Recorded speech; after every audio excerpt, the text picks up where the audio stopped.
Bonjour à toutes et à tous, je suis super content de vous retrouver aujourd'hui pour une nouvelle affaire, une histoire qui a bouleversé tout un pays, et ce pays c'est l'Espagne. Première fois sur cette chaîne que nous prenons la direction de la péninsule ibérique, et vous allez voir, malheureusement ça vaut le détour. Et tiens, petit bonjour au passage à tous les vacanciers qui me regardent peut-être de Barcelone, Alicante, Malaga ou même Séville. Et quoi qu'il arrive, ça ne vous empêche pas de vous abonner en activant la petite cloche pour ne pas manquer la suite du contenu, d'aller me retrouver grâce au lien dans la description sur Instagram, Twitch ou TikTok. Bien, à présent que tout ceci a été annoncé, débutons.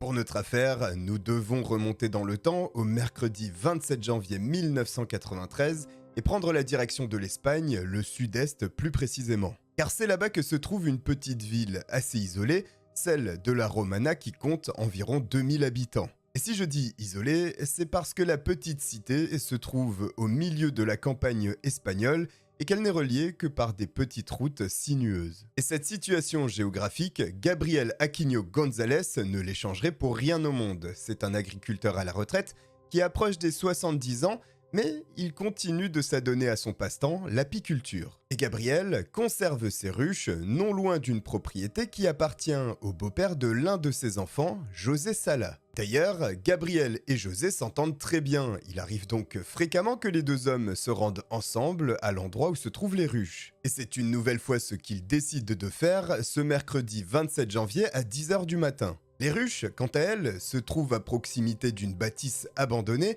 Mais comme les deux hommes ne sont pas pressés, José, lui, décide de faire une pause et de s'asseoir pour fumer une cigarette. Gabriel, en revanche, n'a pas l'intention de s'asseoir et décide de continuer à marcher pour se dégourdir les jambes. L'homme continue donc de marcher en direction de l'endroit où se trouvent les bâtisses et les ruches. Alors qu'il marche tranquillement dans la nature espagnole, quelque chose de brillant va attirer son attention. Quelques instants plus tard, le silence ambiant est brisé par les cris stridents de Gabriel. José, inquiet de ce qu'il vient d'entendre, se hâte en sa direction et le rencontre à mi-chemin. Gabriel apparaît totalement déstabilisé et ce qu'il tente d'exprimer n'est pas compréhensible pour José. Il saisit simplement qu'il y a quelque chose d'anormal. C'est donc avec prudence que les deux hommes s'approchent de ce qui a effrayé le vieil homme. Derrière des broussailles dont le placement n'était pas naturel, José découvre l'objet qui a retenu l'attention de Gabriel, une montre. Sauf que cette montre est toujours attachée au poignet de sa propriétaire. Ce que José et Gabriel viennent de découvrir ce jour du 27 janvier 1993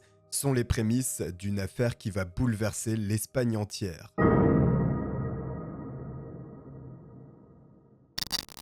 Antonia Gómez Rodríguez est née à Valence, en Espagne, le 25 mai 1977. Elle est âgée de 15 ans et elle est la plus jeune d'une fratrie de 4 enfants. Mais elle est particulièrement proche de l'un de ses frères, Fernando, à qui elle se confie très souvent. Et ce dernier, comme dans n'importe quelle fratrie, n'hésite pas à taquiner sa sœur en l'appelant Antonia. Une chose qui peut paraître surprenante puisque c'est réellement son nom, mais la jeune femme préfère clairement son surnom qui est Tony. Tony est une fille très gentille, mais aussi avec une forte timidité, et c'est peut-être ce second point qui fait qu'elle n'a jamais développé d'affinité pour l'école. En 1992, la jeune femme en a assez, et elle décide de stopper sa scolarité et de patienter jusqu'à l'âge de 16 ans pour commencer à travailler et gagner de l'argent. Malgré ce désintérêt pour l'école, elle reste une fille très sérieuse, et notamment envers ses parents. À chaque fois qu'elle sort, elle les prévient, et lorsqu'elle ne rentre pas, elle les prévient également. Et lorsqu'elle sort, la plupart du temps, c'est avec l'une de ses amies, Maria Deseada Hernández Folch. Elle aussi a un surnom, et elle est plus communément appelée Désirée. Mais elle est plus jeune que Tony d'1 an, puisqu'elle est née en février 1978, et elle aussi a une sœur qui se nomme Rosanna. Et c'est une grande sportive, notamment en athlétisme. Elle s'entraîne dur et presque quotidiennement. Et lorsqu'elle ne peut pas concourir dans une compétition, très fréquemment, on retrouve Désirée dans la rue en train de patiner. Et comme Tony, l'école n'est pas son passe-temps préféré et elle éprouve de nombreuses difficultés dans sa scolarité, raison pour laquelle elle a redoublé cette année en 1992. Enfin, Myriam Garcia Iborra, née en juillet 1978, vient compléter le tableau de cette amitié. Dans la région d'Alcacer, d'où sont originaires les trois jeunes femmes, Myriam est connue pour sa beauté, notamment ses beaux cheveux châtains et ses yeux clairs. Myriam, à l'instar du comportement de Tony, est très timide et très réservée. En revanche, son affinité pour le milieu scolaire est tout autre. Effectivement, l'adolescente adore les études et elle se trouve d'ailleurs dans une très bonne école d'une ville voisine, Catarora. Mais en 1992, c'est sa première année dans cette école et elle ne s'est pas encore fait énormément d'amis. C'est pour cette raison qu'habituellement, en fin de semaine, elle sort avec ses amis Tony et Désiré. Et le vendredi 13 novembre 1992 est une occasion pour toutes les trois de se réunir. Tony, Désiré et Myriam se rendent ce soir-là chez une quatrième amie, Esther Diaz Martinez. Les filles ont planifié de se rendre dans une boîte de nuit nommée Couleur où des camarades de classe ont organisé une soirée afin de récolter des fonds pour un voyage de fin d'année. L'établissement de nuit se trouve dans une ville voisine du nom de Picassent, qui est littéralement en face de celle d'Alcacer, puisqu'il n'y a qu'une autoroute qui sépare les deux communes. Et pour se rendre d'Alcacer à Picassent, il n'y a que quelques kilomètres, soit quelques minutes de conduite ou environ 30 minutes de marche. Les trois filles quittent le domicile d'Esther à 20h. Notez que cette dernière ne les accompagnera pas. Se sentant mal, elle décide de rester plutôt chez elle. Et vers 20h15, les trois amis manquent le bus qui devait les conduire d'Alcacer à la ville de Picassent. La demi-heure de marche qui les attend étant très éprouvante, les trois jeunes femmes prennent la décision de faire du stop. Francisco Hervas ainsi que sa petite amie Maria Luz voient les trois jeunes femmes attendant à côté de la route. L'homme, amicalement, demande quelle est leur destination et les trois adolescentes indiquent que c'est le centre de Picassent et la boîte de nuit Le Couleur. Cela tombe bien puisqu'ils ont la même destination. Francisco, qui a un problème au niveau du réservoir de son carburant, se dirige en direction d'un garage qui se situe dans cette ville. Il dépose donc les trois amis à cet endroit, mais le garage se situe à l'entrée est de la ville, lorsque la boîte de nuit, elle, se trouve de l'autre côté, à l'ouest. Et la commune n'étant pas très grande, il faut simplement passer quelques pâtés de maison pour la traverser d'est en ouest. C'est ainsi que Tony, Myriam et Désiré empruntent cet axe principal pour rejoindre leur destination. Et lorsqu'aucune des trois filles ne rentre de cette fête ce soir-là, les parents de chacune d'entre elles s'inquiètent. Ils se rendent d'ailleurs auprès de la garde civile, qui est l'équivalent de la gendarmerie en France, pour signaler la disparition des adolescentes. Mais 24 heures ne s'étant pas écoulées, aucune enquête ne sera lancée. Le lendemain, il n'y a toujours aucune nouvelle. Les parents, qui se connaissent très bien du fait de l'amitié de leurs trois enfants, se rendent à nouveau auprès de la garde civile pour déclarer leur disparition. Le samedi 14 novembre à 21h30, ce signalement est enfin établi. Néanmoins, les recherches sérieuses ne seront entamées que le lundi 16 novembre. La police pensant certainement qu'ils avaient affaire à des fugueuses. Les parents ont tout de suite écarté cette hypothèse. Ils savent tous qu'elles n'ont ni argent ni ressources pour planifier une telle fugue. D'autant plus que Myriam avait de maigres économies, environ 20 000 pesetas de l'époque, ce qui équivaut à 350 €. Si les trois adolescentes avaient planifié de s'échapper, certainement cette somme aurait disparu de l'endroit où elles la conservaient. Mais ce n'est pas le cas. Tout l'argent, les 20 000 pesetas, sont toujours présents dans sa chambre. Désirée, quant à elle, avait préparé son sac de sport le vendredi pour anticiper sa sortie patin du lendemain matin. Enfin, Tony avait prévu de rencontrer un ami au cours du week-end. Tous ces éléments se dressent contre l'hypothèse de la fugue, qui plus est lorsqu'aucune de ces trois adolescentes ne s'est déjà échappée de chez elles sans prévenir. Elles ont toujours été en contact avec leurs parents. Ces derniers sont par ailleurs très pessimistes et pour eux, les jeunes femmes ont été enlevées. Au cours de la semaine, la police lance une campagne d'interrogatoire où elle questionne les amis mais aussi la famille des trois amis pour essayer de déceler un quelconque indice sur leur localisation. Et grâce aux réponses qu'elle récolte, la garde civile découvre qu'en réalité, aucune des trois adolescentes n'a jamais atteint la boîte de nuit. Quelque part donc, entre l'entrée est de la commune de Picassent et le Couleur, les jeunes femmes ont disparu. L'affaire va commencer à prendre de l'ampleur et s'imposer dans les médias. Et Fernando Garcia, le père de Myriam, deviendra le visage public de toute cette histoire. Il va se dévouer corps et âme pour qu'il y ait un maximum de publicité autour de cette affaire et que des informations remontent à la police. Il passe dans toutes les émissions de radio, de télé et répond à toutes les sollicitations des médias. Quelques tuyaux remontent auprès des enquêteurs, mais rien de bien concluant. Alors, la garde civile va croiser les différents fichiers qu'elle détient sur les délinquants et les criminels locaux. La première salve est infructueuse. Ils étendent donc alors le secteur géographique, mais là encore, ce n'est pas efficace. Mais le 21 novembre 1992, il y a du mouvement dans l'affaire. Maria Dolores Badal Soria, une habitante de Picassent âgée de 63 ans, déclare avoir vu les 3 adolescentes dans la commune aux alentours de 20h15. Selon elle, les 3 filles seraient montées à l'arrière d'un véhicule blanc où se trouvaient déjà 3 ou 4 personnes. Et dans la voiture, il n'y avait que des hommes. Elle s'en souvient puisqu'elle a observé attentivement en se demandant comment est-ce que 3 personnes allaient entrer dans une voiture où il y en a déjà 3 ou 4. Mais hormis ce témoignage, il n'y a plus d'avancée dans l'enquête. Pourtant, les médias continuent d'en parler. Ce mystère fait rage au sein de l'Espagne. Désormais, la garde civile a même élargi les recherches aux autres régions, celles de Grenade et de Pampelune,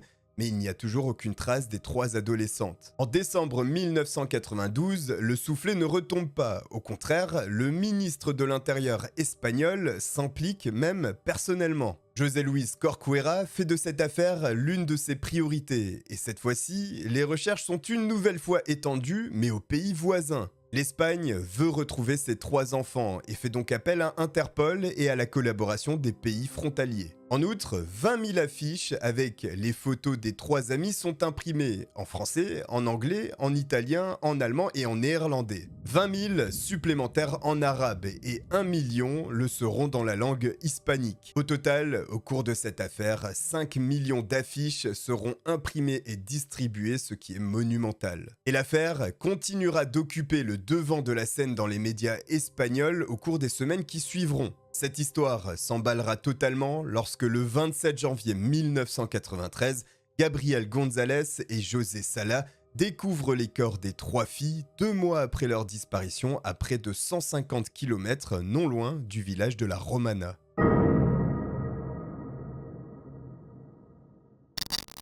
Comme les 2 hommes avaient d'abord pensé que la montre ainsi que le bras qui dépassait du sol appartenaient à un homme, lorsqu'ils ont alerté les autorités, personne n'a supposé qu'ils avaient trouvé les adolescentes disparues. Il a donc fallu plusieurs heures avant que le juge José Luis Bort et son assistant judiciaire ne se présentent sur les lieux. Et lorsqu'ils sont arrivés, ils ont aussitôt compris qu'ils avaient là affaire au cadavre des 3 jeunes femmes disparues. Notez que le jour même de la découverte des corps, le groupe de travail qui avait été formé à Madrid et envoyé à Alcácer pour retrouver les jeunes femmes était en train de réaliser un changement d'équipe. Ce qui signifie que lorsque les 3 dépouilles ont été découvertes, il n'y avait personne de ce groupe de travail spécialisé pour superviser les fouilles. Ce qui a conduit à l'altération de nombreuses preuves sur la scène de crime et à des complexifications dans l'enquête par la suite. Ce n'est qu'après que plusieurs heures se soient écoulées que les lieux ont été sécurisés et verrouillés. Entre-temps, de nombreux témoins un peu trop curieux étaient venus contaminer tout l'endroit. Par ailleurs, une erreur terrible a été commise lors de ces fouilles. En effet, aucun cliché n'a été réalisé avant que les objets soient déplacés ou que les corps eux-mêmes n'aient été bougés. Les cadavres, d'ailleurs, avant d'avoir été manipulés, sont retrouvés empilés les uns sur les autres, à moitié enterrés dans une fosse. Et à la vue des corps, dont l'état de décomposition diffère, il apparaît très certain que ces jeunes femmes ont été torturées. D'ailleurs, 2 d'entre elles ont été décapitées. Mais chacune d'entre elles avait leurs mains liées dans leur dos par une corde noire, laissant présager le sort qui leur avait été réservé par leurs agresseurs. À côté de la fosse où étaient enterrés en partie les cadavres des 3 adolescentes, il y a de nombreux objets qui sont retrouvés. Des vêtements qui appartiennent principalement aux victimes avec un t-shirt, une veste, une note manuscrite, des morceaux de bois, de cordes à voile, des os ainsi que des phalanges et des vertèbres. Et cette enquête, aussi triste que cela puisse paraître, n'a pas été menée dans les règles de l'art. L'ensemble des objets découverts sur le lieu du crime n'ont pas été pris en photo à leur endroit, mais rassemblés sous un arbre pour être pris en photo à cet endroit. Ceci empêchant de savoir, par leur positionnement et l'endroit où ils se situaient,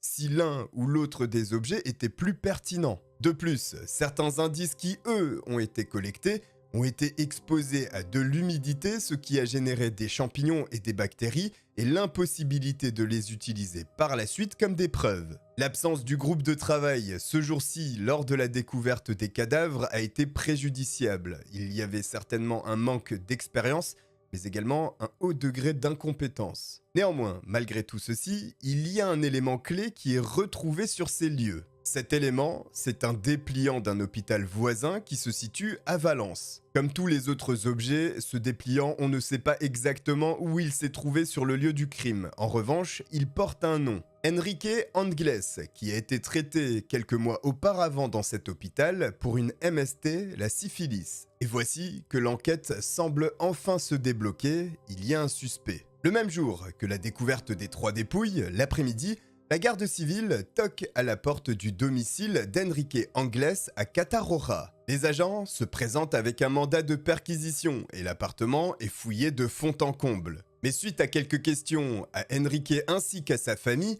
les enquêteurs comprennent que le morceau de papier en provenance de l'hôpital appartient en réalité au frère d'Enrique, Antonio Angles. Le jeune homme, âgé de 26 ans, quant à lui, n'est pas présent dans le domicile. Et s'il s'est fait passer pour son frère lorsqu'il s'est rendu à l'hôpital, c'est parce qu'il était déjà connu des services de police. Il faut bien reconnaître qu'Antonio est une personne violente, très violente même, au point que sa propre famille le décrit comme tel. Tandis que la garde civile interroge les membres de la famille Angles, voici que se présente un homme, Miguel Ricard. Notez que Miguel, lorsqu'il s'est présenté au domicile d'Enrique et d'Antonio, n'a tenté à aucun moment de s'échapper, même lorsqu'il a aperçu la garde civile. Et je dis ça car l'homme est connu des services de police comme étant une petite frappe, et notamment un associé criminel d'Antonio. Et parce qu'il entretient ce type de relation avec Antonio, il est emmené par les enquêteurs pour être interrogé au commissariat. Miguel Ricard Tarrega est né le 12 septembre 1969 à Catarroja, dans la province de Valence. Il est le fils de Miguel Senior et d'Encarnación. Malheureusement, sa mère mourra des suites d'une crise d'épilepsie alors que le garçon n'est âgé que de 3 ans. Et tristement, la jeunesse de Miguel ne sera pas toute rose, puisque son père, suite au décès de sa femme, va se mettre à boire. Le jeune homme n'hésite pas à s'échapper plusieurs jours de chez lui avant de revenir, puis de recommencer. Ses problèmes récurrents avec son père au domicile, ainsi que son caractère anxieux et nerveux, font que Miguel va sombrer dans le monde de la drogue et de l'alcool. À 16 ans, il quitte l'école pour trouver un emploi dans les champs afin de subvenir aux besoins de son père qui, lui, est au chômage. Et quelques années plus tard, la situation semble légèrement se redresser puisque Miguel rencontre une femme. Et tous deux auront un enfant, une fille nommée Maria Rosa Ricard. À 20 ans, Miguel s'engagera dans l'armée espagnole où il passera 18 mois à Malaga, mais lorsqu'il rentrera, il éprouvera des difficultés à retrouver un emploi. Ceci va conduire à une rupture entre lui et sa petite amie. Désormais, il n'a plus de toit au-dessus de la tête. Il se tourne donc vers l'un de ses amis, mais également fournisseur de drogue, Antonio Angles. Antonio, quant à lui, est né au Brésil en 1966 et il fait partie d'une famille très nombreuse, puisque ses parents, Enrique Angles et Neusa Martins, avaient 9 enfants au total. Lorsqu'Antonio n'avait que 2 ans, la famille a décidé de quitter le Brésil pour aller s'installer en Espagne. Mais là encore, la vie au sein de la famille Angles n'était pas des plus agréables. Notamment parce qu'Enrique Senior, le père, était un alcoolique chronique, à tel point qu'il a dû être hospitalisé pour une cirrhose en 1990. Qui plus est, Neusa, la mère d'Antonio, est maltraitée par le père. Elle se retrouve bloquée dans un mariage qu'elle ne supporte pas. Son mari n'est pas l'unique personne à la maltraiter. Ses propres enfants, dont Antonio, abusent d'elle également. Toxicomane, Antonio a régulièrement besoin d'argent et pour en obtenir, il va commettre des petits délits avec son compère Miguel. Ceci va d'ailleurs coûter à Antonio des allers-retours réguliers en prison.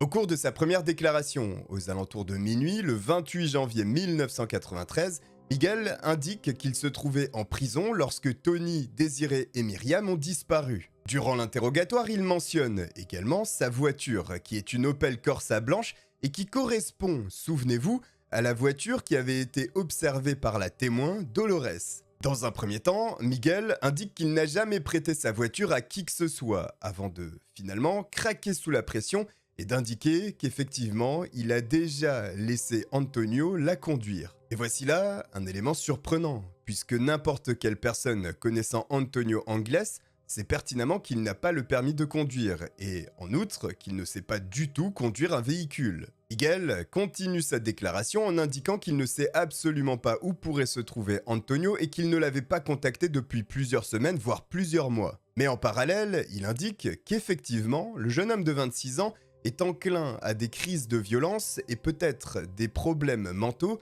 qui pourraient le rendre particulièrement agressif. Et il n'hésite pas à mettre sur la table le fait qu'Antonio pourrait tout à fait être la personne ayant causé du mal à Tony, Désiré et Myriam. En revanche, il souligne l'innocence d'Enrique Anglès, détaillant que celui-ci ne pourrait pas faire de mal à une mouche. Mais les autorités bloquent sur un point. Comment Miguel pourrait ne pas être en contact avec Antonio depuis plusieurs semaines, alors même qu'il le connaît depuis plus d'une dizaine d'années et qu'il vit dans le domicile familial des Anglès. Les agents doutent également de la véracité des propos de Miguel lorsqu'il annonce qu'il était en prison au moment de la disparition des 3 jeunes filles. Et il s'avère qu'ils ont eu le nez creux, puisqu'en contactant la prison dans laquelle Miguel aurait dû se trouver, ils obtiennent la confirmation que celui-ci n'a jamais été dans leur geôle. Finalement, Miguel Ricard ne dispose d'aucun alibi le couvrant pour la nuit de la disparition des 3 amis. À 5h du matin, le 28 janvier 1993, il est officiellement arrêté et inculpé pour complicité dans les meurtres de Tony, Désiré et Myriam. En parallèle de cet interrogatoire, sont menées les autopsies sur les 3 cadavres des jeunes femmes. La première dépouille analysée est celle de Tony. C'est elle qui portait la montre à son poignet et qui a permis la macabre découverte. D'ailleurs, ses mains sont liées dans son dos par une corde.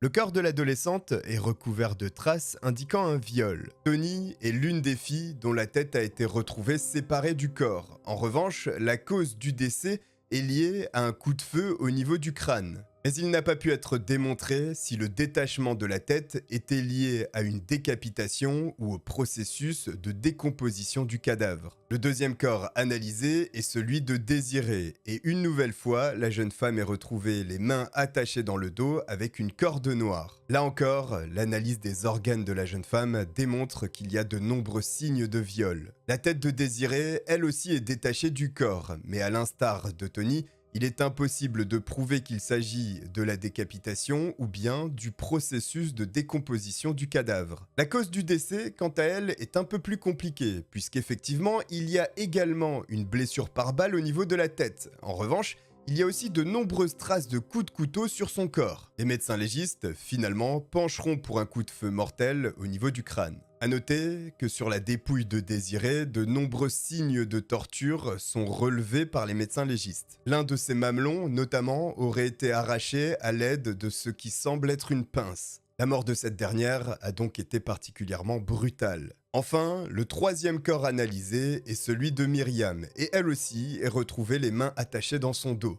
En revanche, la main droite de la jeune femme est manquante. Il manque également au niveau de la mâchoire de nombreuses dents. Comme ses amis, elle présente également de nombreux signes de viol, mais à la différence de celle-ci, les traces de viol sont également post-mortem. Il semble donc que ses agresseurs aient continué à souiller sa dépouille après l'avoir abattue. Précisons que si cette affaire a bouleversé l'Espagne, c'est en grande partie à cause du comportement des médias espagnols. En effet, ils n'ont eu absolument aucune compassion pour les familles et ont simplement essayé d'avoir le dernier scoop dans cette histoire. C'est donc sans remords qu'ils n'hésitaient pas à inviter les membres des familles sur les plateaux télé pour leur soumettre les horreurs que les filles avaient subies et leur demander ce qu'ils ressentaient. Ils évoquent sans complexe la décapitation de 2 des 3 adolescentes face aux parents des victimes pour générer de l'émotion chez eux et vendre leurs papiers ou leurs émissions. Malheureusement, la disparition de Tony, Désiré et Myriam a basculé dans une autre dimension qui n'est plus la simple transmission d'informations, mais bien le sensationnalisme. Et suite aux révélations sur la mort sordide et horrible qu'ont connue ces 3 jeunes femmes, eh bien, l'opinion publique s'est immédiatement tournée vers le premier suspect. Et ce suspect, c'est Miguel, alors même qu'il n'y a quasiment aucune preuve à son égard. Parce qu'à la fin, l'élément retenu contre Miguel, c'est simplement le fait de connaître Antonio dont le nom était rédigé sur un morceau de papier. Morceau de papier qui se trouvait sur le lieu du crime. Il y a également la voiture blanche qu'il possédait, cette Opel Corsa, sans que aucun autre témoin puisse affirmer qu'effectivement c'était ce modèle dans lequel ces trois jeunes femmes sont montées. Et pourtant, le 28 janvier 1993, aux alentours de minuit, Miguel va avouer. Et ces aveux ont lieu dans une seconde déclaration qui intervient quasiment 24 heures après son arrestation et son placement en garde à vue. Quoi qu'il en soit, il explique comment lui et Antonio ont emmené les filles qui faisaient du stop. La déclaration n'est pas précise, il n'y a aucune heure qui est donnée et les événements chronologiques sont compliqués à replacer. Selon lui, Tony, Désiré et Myriam les ont suivis de leur plein gré, ce qui rejoint le témoignage de Dolores qui explique avoir vu 3 personnes monter dans une voiture. Et dans cette déclaration, Miguel ne fait pas allusion à son Opel Corsa blanche. Il parle d'une Seat Ronda bleue. Et ceci est une première incohérence. Si la témoin dans la commune de Picassent a réellement vu les 3 adolescentes monter dans une voiture blanche, cela ne correspond pas au dire de Miguel. Les 2 hommes auraient donc par la suite conduit les 3 amis de la commune de Picassent à celle de la Romana. Miguel expose qu'aucune des jeunes femmes ne semblait inquiète durant les 2 heures de trajet. Il ajoute par ailleurs avoir eu des rapports sexuels avec Désiré, âgé de 14 ans, plus tard dans la nuit, lorsque Antonio, lui, est parti avec Tony et Myriam. Jusque-là, Miguel explique qu'il n'y a aucune défense de la part des jeunes femmes et que tout est consenti. Toujours la même nuit, il précise avoir entendu 3 coups de feu retentir. Simplement Miguel est incapable d'expliquer pourquoi est-ce qu'il a laissé les 3 filles avec Antonio et où il se trouvait au moment des coups de feu. Mais les 3 adolescentes sont désormais décédées. Les 2 hommes sont allés récupérer un tapis de couleur verte dans lequel ils ont enveloppé les 3 cadavres qu'ils ont recouverts de terre dans une fosse. Simplement, une nouvelle fois dans cette déclaration, quelque chose ne colle pas. Nous sommes en plein hiver, au moment du mois le plus froid en Espagne.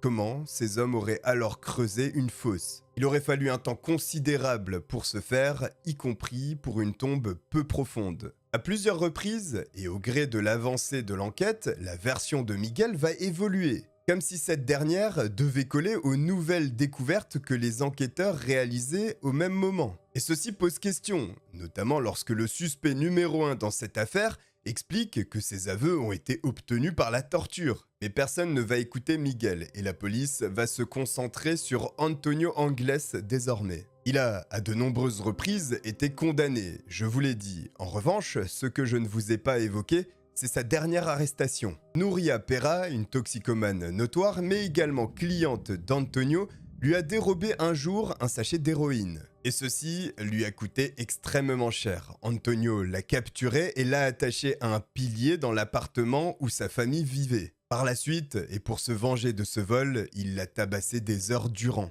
Finalement, Antonio sera arrêté par la garde civile grâce à un tuyau de Ricardo, son propre frère. Nuria est donc retrouvée enchaînée à ce pilier et elle avait été tabassée pendant 25 heures. Antonio est donc condamné à 6 ans d'emprisonnement, mais au bout d'un an, il bénéficie d'une permission. 6 jours lui sont accordés en mars 1992 pour rompre avec la vie carcérale et se rendre à nouveau chez sa famille. Et ce qui devait arriver, arriva. Antonio, à la fin de sa permission, ne s'est pas présenté à nouveau au centre pénitentiaire. Depuis ce jour, personne ne sait où se trouve Antonio Angles et il est un fugitif. Notez, alors même qu'un prisonnier vient de s'échapper en mars 1992, rien ne sera fait avant septembre 1992, soit quasiment 6 mois. C'est uniquement à ce moment qu'un mandat d'arrestation émane du tribunal et 2 mois plus tard, les 3 jeunes femmes disparaissent. Certaines rumeurs et certaines sources provenant de la famille même expliquent qu'Antonio se trouvait dans l'appartement le jour de la descente de police, le 27 janvier 1993. Il aurait escaladé la paroi de 4 étages de haut du bâtiment pour s'échapper. Cela reste une rumeur néanmoins et beaucoup sont sceptiques, notamment sur la capacité d'un homme à échapper à la police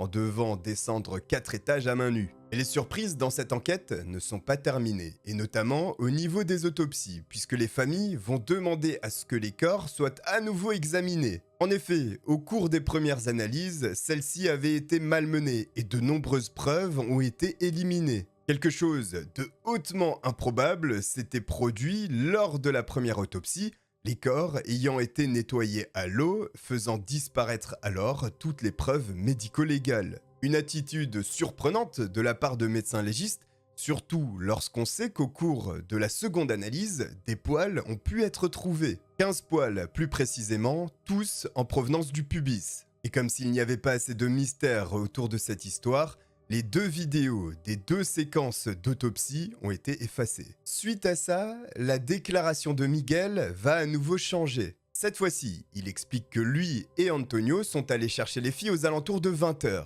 Ce qui reste une incohérence néanmoins, puisqu'à 20h, elles partaient du domicile d'Esther, leur amie. Dans la voiture, Antonio aurait frappé l'une des filles à l'aide de la crosse d'un pistolet, lui brisant plusieurs dents. Et ceci colle bien avec les analyses de l'autopsie. Ensuite, Miguel est incapable d'expliquer où est-ce qu'ils ont emmené précisément les 3 jeunes femmes. En revanche, il détaille qu'effectivement, elles ont été emmenées à cet endroit pour être violées. Et il revient également sur le véhicule utilisé. Cette fois-ci, ce n'est plus une Seat Honda bleue, mais bel et bien son Opel Corsa blanche. Mais une nouvelle fois, cette déclaration ne tiendra pas, il reviendra dessus, mais quoi qu'il en soit, à chaque fois il expliquera qu'il n'avait pas le choix qu'Antonio le menaçait et qu'il avait dû suivre le mouvement. Et le point final à cette affaire sera bientôt posé puisque le 12 mai 1997 débute le procès.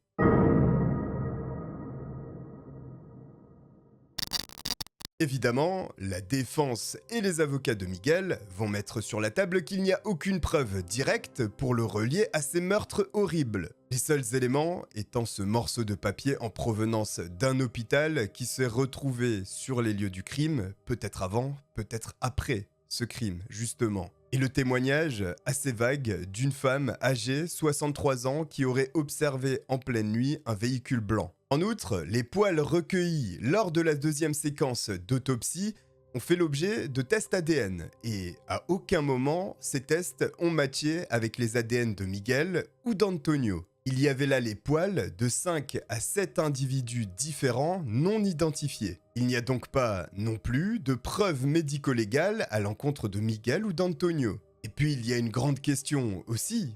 Quel est le mobile de ce meurtre? Puisque selon de nombreux amis et la famille d'Antonio, ce dernier est homosexuel. L'assouvissement d'une pulsion sexuelle ne peut donc pas être le mobile, celui-ci est écarté, mais le juge va mettre sur la table le fait qu'Antonio déteste les femmes et c'est pour cette raison qu'il a commis ce meurtre. Et dans tout ça, Miguel aurait dû suivre par peur de représailles. En effet, Antonio étant violent contre à peu près n'importe qui, y compris sa famille, Miguel aurait pris peur et aurait suivi. Et les nombreux changements dans les aveux de Miguel ne l'aident pas dans sa situation. Et voici les seuls éléments sur la base desquels Miguel Ricard sera condamné le 5 septembre 1997 à 170 ans d'emprisonnement. Les charges sont l'enlèvement, le viol et le meurtre des 3 jeunes femmes. Cependant, c'est bien Antonio Anglès qui est à ce jour considéré comme le principal protagoniste dans toute cette affaire. Malheureusement, il n'a jamais été revu par les autorités espagnoles ou qui que ce soit depuis mars 1992 et son évasion. Certains témoins, en revanche, ont remonté qu'Antonio aurait été repéré dans la région de Catarora un mois après la découverte des cadavres. Un coiffeur aurait signalé que l'homme était en train de changer de couleur de cheveux. Il aurait aussi tenté d'obtenir une chambre dans une auberge nommée Boluda, et le propriétaire l'aurait reconnu. Après tout, il est l'un des hommes les plus recherchés du pays et aurait refusé, mais lorsque la police s'est rendue sur les lieux, évidemment, il s'était évaporé. Dans la région de Valence, des camionneurs aussi témoignent avoir aperçu Antonio Anglès. Mais à la fin, celui-ci ne sera jamais retrouvé et le mystère reste entier. A noter que les familles des victimes doutent de la culpabilité même de Miguel ou d'Antonio. Et ces doutes émergent notamment des conditions dans lesquelles cette enquête a été menée, et des conditions particulièrement déplorables. Donc selon vous, je suis curieux de lire vos théories, Miguel et Antonio sont-ils réellement coupables de ces meurtres ou alors ont-ils été simplement utilisés comme bouc émissaire? Personnellement, je me range du côté de l'avis des familles et je doute particulièrement que nous ayons obtenu le fin mot de cette histoire. L'absence de preuves ADN reliant directement Miguel et Antonio me fait largement douter, bien qu'effectivement, lors de la première autopsie, les corps ont été lavés et que, à cette époque, la technologie ADN n'est pas à son apogée. En tous les cas, n'oublions pas les 3 victimes que sont Myriam, Tony et Désiré qui finalement ont connu une fin extrêmement brutale et n'ont surtout, à mon avis, pas connu de justice puisque les agresseurs n'ont pas été retrouvés. Voilà, j'espère que ce récit vous a plu. Si c'est le cas, n'hésitez pas à liker et à vous abonner en activant la petite cloche pour ne pas manquer la suite du contenu. On se retrouve sur Instagram, Twitch ou TikTok. Je vous remercie de m'avoir regardé et je vous dis à très bientôt. Ciao.